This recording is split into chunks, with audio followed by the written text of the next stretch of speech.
به نیت نماز روز عید قدیر 100 مرتبه شکر خدا را به جا بیاره و بعد از او این دعا را بخوانه. البته این دعا زیادم طولانی نیه، منتها چون ویدیو خیلی طولانی میشم اینجا گنجایش نیه برایشون بگم. فقط اول دعا همینه: اللهم انی اسألك بأن لك الحمد وحدك لا شريك لك وأنك واحد أحد صمد لم تلد ولم تولد ولم يكن له كفوا أحد.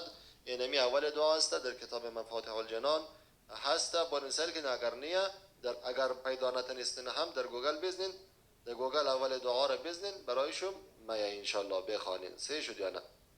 زمانی که دعا را خواندی باز به سجده رود، 100 مرتبه الحمدلله، 100 مرتبه شکرا لله بگوید. روایت شده هر که این عمل را به جا آورد ثواب کسی را داشته باشد که روز عید قدیر خدمت حضرت رسول الله صلی الله علیه و آله و سلم حاضر شده و با آن حضرت بر ولایت امیر المؤمنین علی علیه السلام بیعت نموده باشد. تا آخر خبر، یعنی تا آخر حدیث. بهترین است که این نماز را نزدیک به هنگام زوال به جا بیاورد. هنگام زوال دیگه فهمیدین یا نه؟ چشت روز که حضرت رسول الله صلی الله علیه و آله و سلم و امیر المؤمنین علیه السلام را در آن ساعت برای مردم به امامت و خلافت نصب فرمود. یعنی چشت روز بود که پیغمبر امیر المؤمنین را به جانشینی معرفی کرد.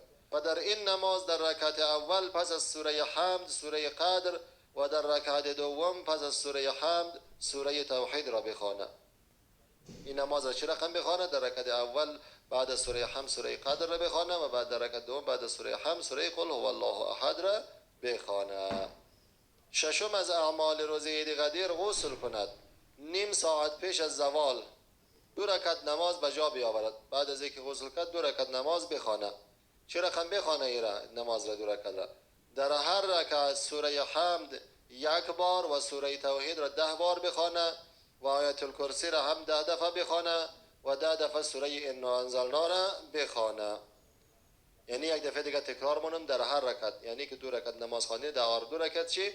1 دفعه سوره حمد، 10 دفعه سوره قل والله، 10 دفعه آیت الکرسی و 10 دفعه سوره انا انزلنا را بخوانه. کسی که نماز را بخوانه ثوابش برابر با 100,000 حج و 100,000 عمره است و باعث برآورده شدن حوائج دنیا و آخرت او و با آسانی و عافیت از جانب خدای کریم هست.